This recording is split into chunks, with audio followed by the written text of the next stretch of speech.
Salam sejahtera, selamat beraktivitas. Biarlah hari ini kita kembali merenungkan kebenaran firman Tuhan. Kita baca dari Efesus pasal yang ketiga. Itulah sebabnya aku ini, Paulus, orang yang dipenjarakan karena Kristus Yesus, untuk kamu orang-orang yang tidak mengenal Allah. Memang kamu telah mendengar tentang Tuhan penyelenggaraan kasih karunia Allah yang dipercayakan kepadaku karena kamu, yaitu bagaimana rahasianya dinyatakan kepadaku dengan wahyu, seperti yang telah kutulis di atas dengan singkat. Apabila kamu membacanya, kamu dapat mengetahui daripadanya pengertianku akan rahasia Kristus, yang pada zaman angkatan-angkatan dahulu tidak diberitakan kepada anak-anak manusia, tetapi yang sekarang dinyatakan di dalam roh kepada rasul-rasul dan nabi-nabi yang kudus, yaitu bahwa orang-orang bukan Yahudi karena berita Injil turut menjadi ahli-ahli waris dan anggota-anggota tubuh dan beserta dalam janji yang diberikan dalam Kristus Yesus. Dari Injil itu aku telah menjadi pelayannya menurut pemberian kasih karunia Allah yang dianugerahkan kepadaku sesuai dengan pengerjaan kuasanya. Kepadaku yang paling hina di antara segala orang kudus telah dianugerahkan kasih karunia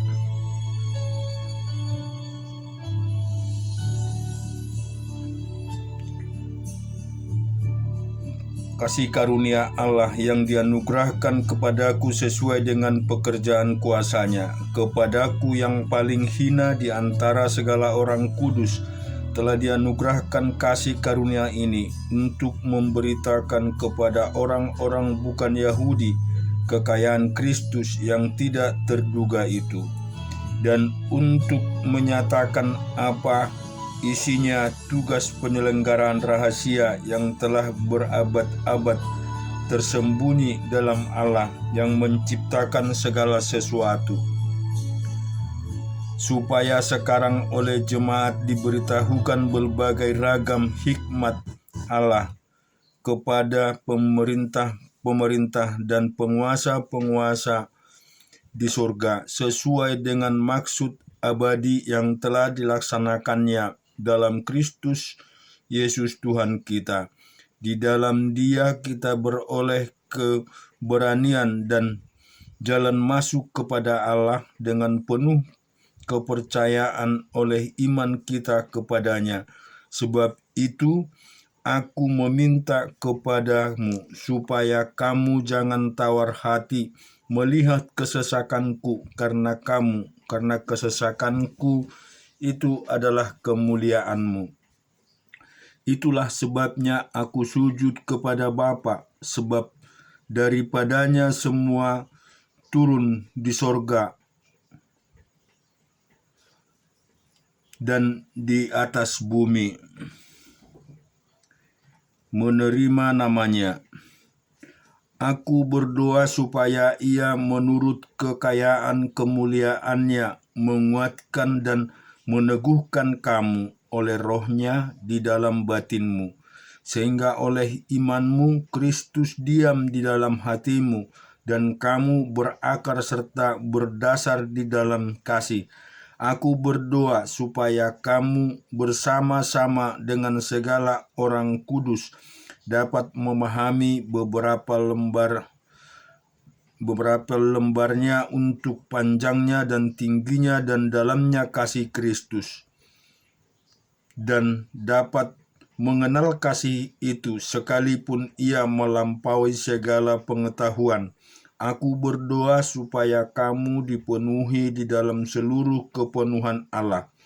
Bagi Dialah yang dapat melakukan jauh lebih banyak daripada yang kita doakan atau pikirkan, seperti yang ternyata dari kuasa yang bekerja di dalam kita. Bagi Dialah kemuliaan di dalam jemaat dan di dalam Kristus Yesus turun-temurun sampai selama-lamanya. Amin. Kita juga baca firman Tuhan di dalam Yehezkiel pasal yang ke-19. Hai, ucapkanlah suatu ratapan mengenai Raja Israel, dan katakanlah begini, betapa ibumu menjadi seekor singa betina di antara singa-singa. Ia berbaring di antara singa-singa muda dan menyusui anak-anaknya. Ia membesarkan seekor dari anak-anaknya sehingga menjadi singa muda. Ia belajar menerkam, malah manusia ditelannya. Bangsa-bangsa menyerukan, singa mengamuk. Akhirnya ia terjebak dalam pelubang mereka.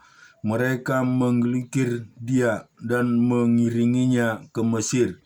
Sesudah induk singa menyadari bahwa usahanya gagal dan pengharapannya hilang lenyap, ia mengambil anaknya yang lain dan membesarkannya menjadi singa muda. Anaknya ini berjalan-jalan di antara kawanan singa. Ia menjadi seekor singa muda. Ia belajar menerkam, malah manusia ditelannya. Ia merusak puri-puri mereka dan menumpas kota-kotanya. Bumi serta segala isinya diam ketakutan mendengar suara aumnya. Maka bangsa-bangsa bangkit melawan dia, dan daerah-daerah sekelilingnya. Mereka memasang jaring untuk menangkapnya dan menjebaknya dalam pelubang. Ia dikurung dalam kandang sambil dikelikir, dibawa ke hadapan Raja Babel dan dimasukkan dalam penjara supaya suaranya jangan kedengaran lagi di atas gunung-gunung Israel. Ibumu seperti pohon anggur dan kebun anggur yang tertanam dekat air, berbuah dan bercabang karena air yang berlimpah-limpah padanya. Tumbuh suatu cabang yang kuat, yang menjadi tongkat kerajaan. Ia menjulang tinggi di antara cabang-cabangnya yang rapat dan menjadi kentara karena tingginya dan karena rantingnya yang banyak. Tetapi ia tercabut dalam kemarahan dan dilemparkan ke bumi. Angin timur membuatnya layu kering. Buahnya disertakan cabang yang kuat menjadi kayu kering, dan api menghabiskannya. Dan sekarang ia tertanam di padang gurun, di tanah yang kering dan haus akan air. Maka keluarlah api dari cabangnya yang memakan habis ranting dan buahnya, sehingga tiada lagi padanya cabang yang kuat dan tiada tongkat kerajaan. Ini adalah ratapan dan sudah menjadi ratapan. Kemudian kita baca di dalam Daniel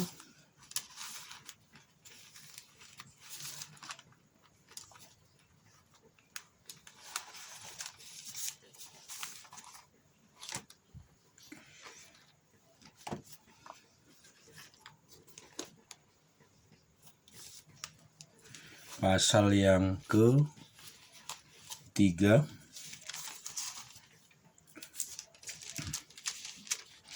Perapian yang menyala-nyala. Raja Nebukadnezar membuat sebuah patung emas yang tingginya 60 hasta dan lebarnya.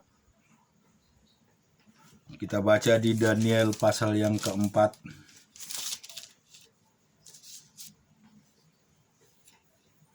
Daniel pasal yang ke-3 ayat 25.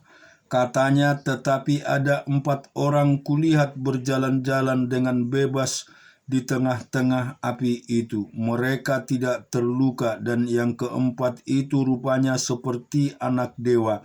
Lalu Nebukadnezar mendekati pintu perapian yang menyala-nyala itu. Berkatalah ia, Sadrak, Mesak, dan Abednego, hamba-hamba Allah yang maha tinggi, keluarlah dan datanglah kemari.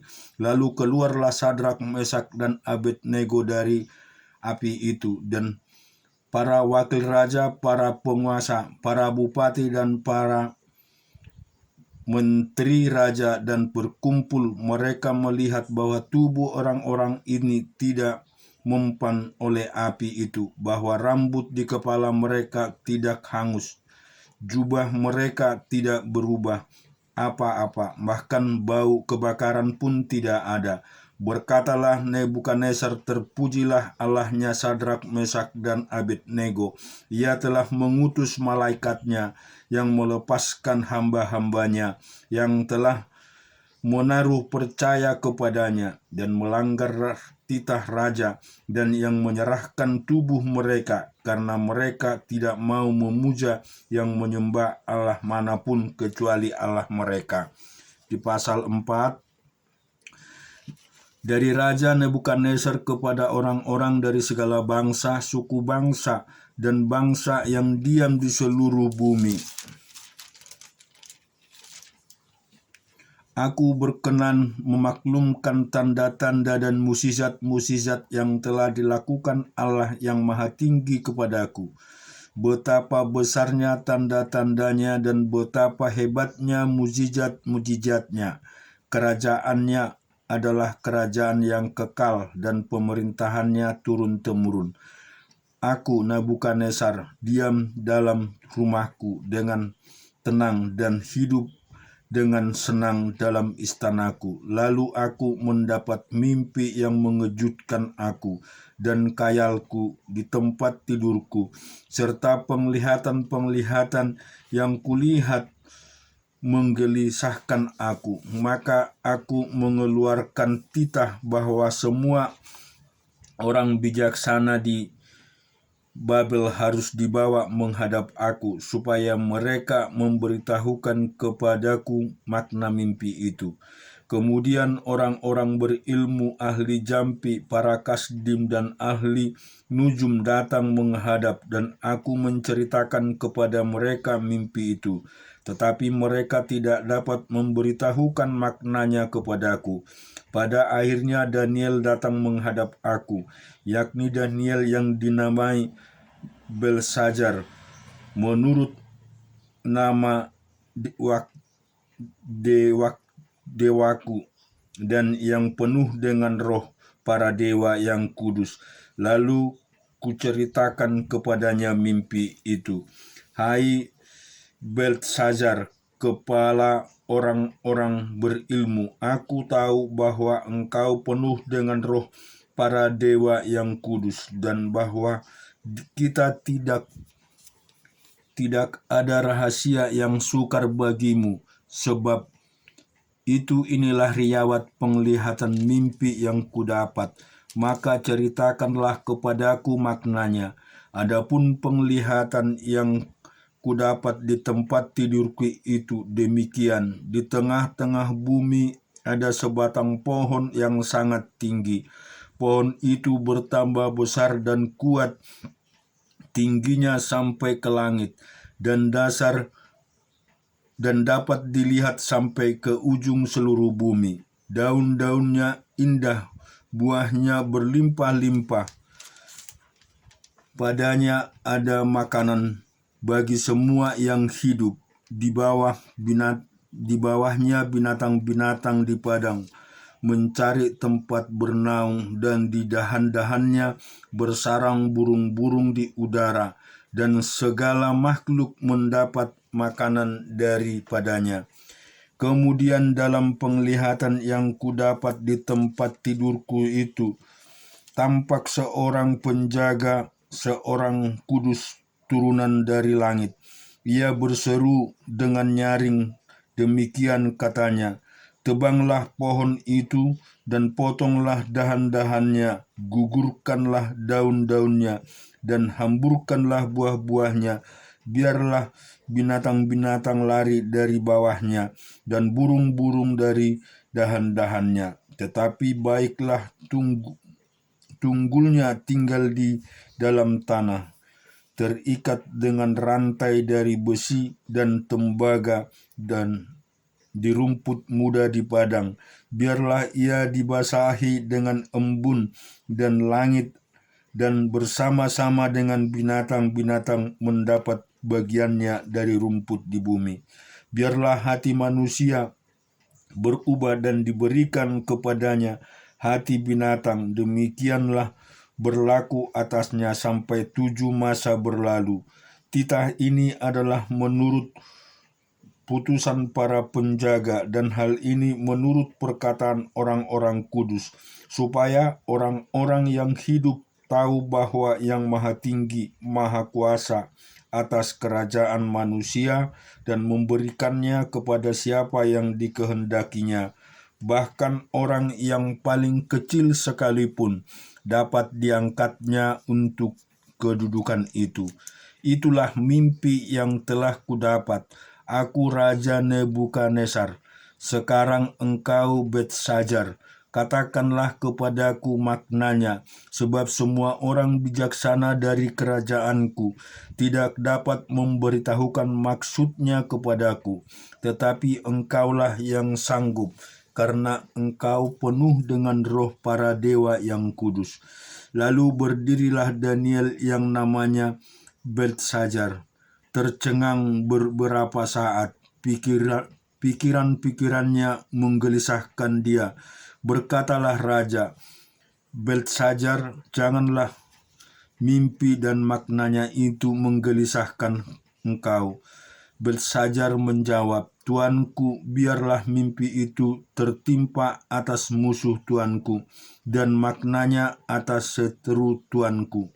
Pohon yang Tuanku lihat itu yang bertambah besar dan kuat, yang tingginya sampai ke langit, dan yang terlihat sampai ke seluruh bumi, yang daun-daunnya indah dan buahnya berlimpah-limpah, dan padannya akan makanan bagi semua yang hidup, yang di bawahnya ada binatang-binatang di padang, dan di dahan-dahannya bersarang burung-burung di udara. Tuankulah itu, ya Raja, Tuanku yang telah bertambah besar dan kuat, yang kebesarannya bertambah sampai ke langit, dan yang kekuasaannya sampai ke ujung bumi. Tentang yang Tuanku Raja lihat, yakni seorang penjaga, seorang kudus yang turun dari langit sambil berkata, tebanglah pohon ini dan binasakanlah dia, tetapi biarkanlah tunggulnya ada di dalam tanah, terikat dengan rantai dari besi dan tembaga, di rumput muda di padang, dan biarlah ia dibasahi dengan embun dari langit, dan mendapat bagiannya bersama-sama dengan binatang-binatang di padang, hingga sudah berlaku yang demikian atasnya sampai 7 masa berlalu.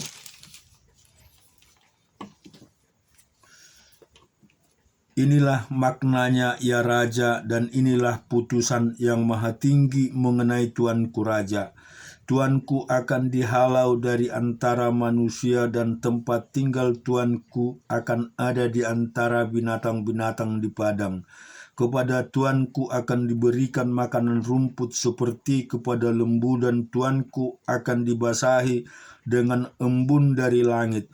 Dan demikianlah akan berlalu atas Tuanku sampai 7 masa berlalu, hingga Tuanku mengakui bahwa Yang Maha Tinggi berkuasa atas kerajaan manusia, dan memberikannya kepada siapa yang dikehendakinya. Yang dikatakan tentang pembiaran tunggul pohon itu berarti kerajaan Tuanku akan kembali Tuanku pegang segera, sesudah Tuanku mengakui bahwa sorgalah yang mempunyai kekuasaan. Jadi ya Raja, biarlah nasihatku berkenan pada hati Tuanku.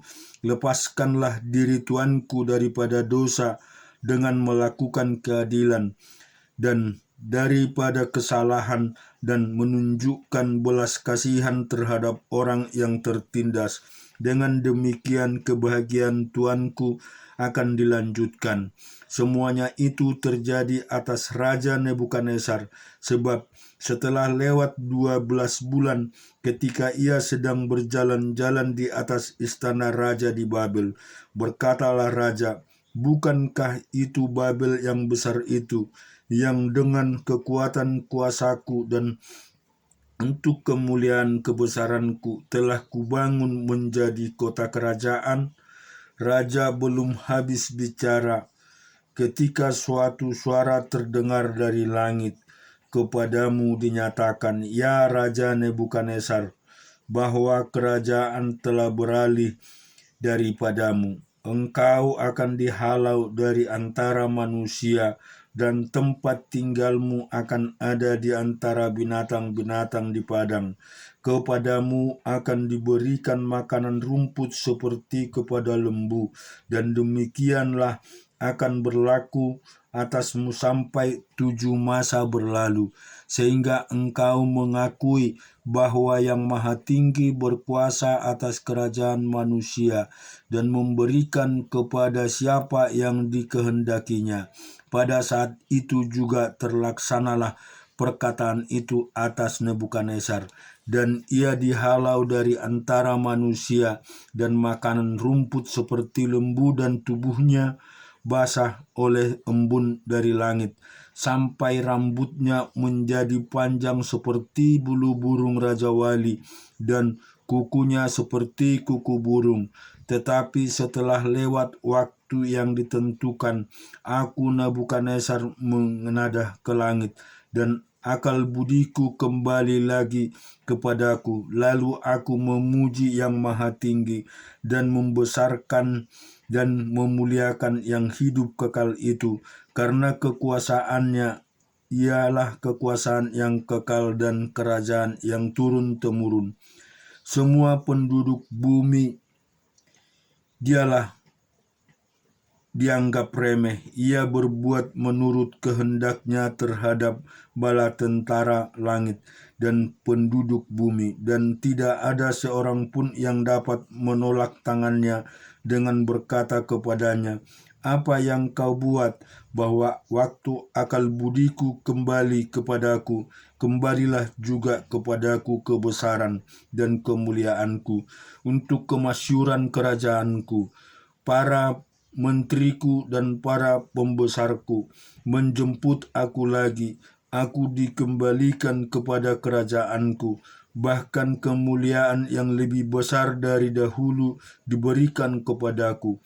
Jadi sekarang aku, Nebukadnezar, memuji, meninggikan, dan memuliakan Raja Sorga, yang segala perbuatannya adalah besar dan jalan-jalannya adalah adil, dan yang sanggup merendahkan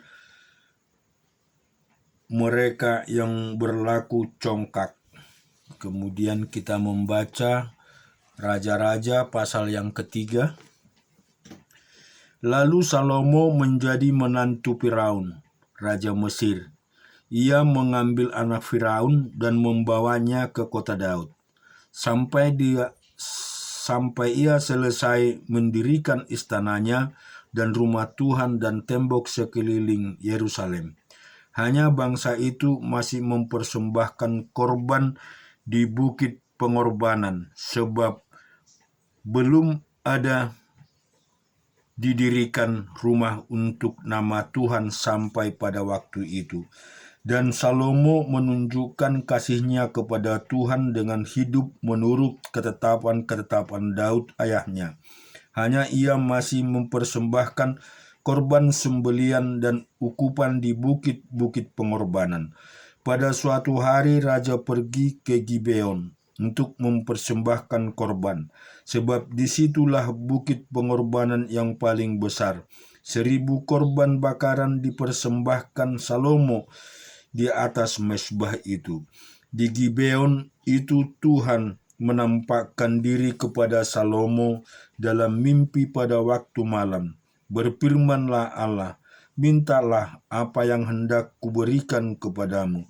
Lalu Salomo berkata, Engkaulah yang telah menunjukkan kasih setiamu yang besar kepada hamba-Mu Daud, ayahku, sebab ia hidup di hadapan-Mu dengan setia, benar dan jujur terhadap Engkau, dan Engkau telah menjamin kepadanya kasih setia yang besar itu dengan memberikan kepadanya seorang anak yang duduk di tahtanya seperti pada hari ini. Maka sekarang ya Tuhan Allahku, Engkaulah yang mengangkat hamba-Mu ini menjadi raja, menggantikan Daud ayahku, sekalipun aku masih sangat muda dan belum berpengalaman. Demikianlah hamba-Mu ini berada di tengah-tengah umat-Mu yang Kau pilih, satu umat yang besar, yang tidak terhitung dan tidak terkira banyaknya. Maka berikanlah kepada hamba-Mu ini hati yang paham menimbang perkara, yang menghakimi umat-Mu dengan dapat membedakan antara yang baik dan yang jahat. Sebab siapakah yang sanggup menghakimi umat-Mu yang sangat besar ini? Lalu adalah baik di mata Tuhan bahwa Salomo meminta hal yang demikian. Jadi berfirmanlah Allah kepadanya, oleh karena engkau telah meminta hal yang demikian dan tidak meminta umur panjang atau kekayaan atau nyawa musuhmu, melainkan pengertian untuk memutuskan hukum, maka sesungguhnya aku melakukan sesuai dengan permintaanmu itu. Sesungguhnya aku memberikan kepadamu hati yang penuh hikmat dan pengertian, sehingga sebelum engkau tidak ada seorang pun seperti engkau, dan sesudah engkau takkan bangkit seorang pun seperti engkau. Dan juga apa yang tidak kau minta, aku berikan kepadamu, baik kekayaan maupun kemuliaan, sehingga sepanjang umurmu takkan ada seorang pun seperti engkau di antara raja-raja. Dan jika engkau hidup menurut jalan yang kutunjukkan dan tetap mengikuti segala ketetapan dan perintahku, sama seperti ayahmu Daud, maka aku akan memperpanjang umurmu. Lalu terjagalah Salomo, ternyata ia bermimpi sekembalinya ke Yerusalem. Berdirilah ia di hadapan tabut perjanjian Tuhan, dipersembahkannya korban-korban bakaran dan korban-korban keselamatan. Kemudian ia mengadakan perjamuan bagi semua pegawainya. Pada waktu itu masuklah 2 orang perempuan sundal menghadap raja. Lalu mereka berdiri di depannya. Kata perempuan yang satu, "Ya tuanku, aku dan perempuan ini diam dalam satu rumah, dan aku melahirkan anak pada waktu dia ada di rumah itu. Kemudian pada hari ketiga sesudah aku, perempuan ini pun melahirkan anak. Kami sendirian, tidak ada orang luar bersama-sama kami dalam rumah. Hanya kami berdua saja dalam rumah. Pada waktu malam anak perempuan ini mati karena ia menidurinya. Pada waktu tengah malam ia bangun, lalu mengambil anakku dari sampingku. Sementara hamba-Mu ini tidur di baringannya. Anakku itu di pangkuannya, sedang anaknya yang mati dibaringkannya di pangkuanku. Ketika aku bangun pada waktu pagi untuk menyusui anakku, tampaklah anak ini sudah mati. Tetapi ketika aku mengamat-amati dia pada waktu pagi itu, tampaklah bukan dia anak yang kulahirkan. Kata perempuan yang lain itu, bukan, anakkulah yang hidup dan anakmulah yang mati. Tetapi perempuan yang pertama berkata pula, bukan, anakmulah yang mati dan anakkulah yang hidup. Begitulah mereka bertengkar di depan raja. Lalu berkatalah raja yang seorang berkata, anakkulah yang hidup dan anakmulah yang mati. Yang lain berkata, bukan, anakmulah yang mati dan anakkulah yang hidup. Sesudah itu raja berkata, ambillah aku pedang. Lalu dibawalah pedang ke depan raja. Kata raja, penggallah anak yang hidup itu menjadi 2 dan berikanlah setengah kepada yang satu dan yang setengah lagi kepada yang lain. Maka kata perempuan yang empunya anak yang hidup itu kepada raja, sebab timbullah belas kasihannya terhadap anaknya itu. Katanya, ya tuanku, berikanlah kepadanya bayi yang hidup itu. Jangan sekali-kali membunuh dia. Tetapi yang lain itu berkata, supaya jangan untukku ataupun untukmu, penggallah. Tetapi raja menjawab, katanya, berikanlah kepadanya bayi yang hidup itu, jangan sekali-kali membunuh dia. Dia itulah ibunya. Ketika seluruh orang Israel mendengar keputusan hukum yang diberikan raja, maka takutlah mereka kepada raja, sebab mereka melihat bahwa hikmat dan daripada Allah ada dalam hatinya untuk melakukan keadilan. Amin. Tuhan memberkati kita semua.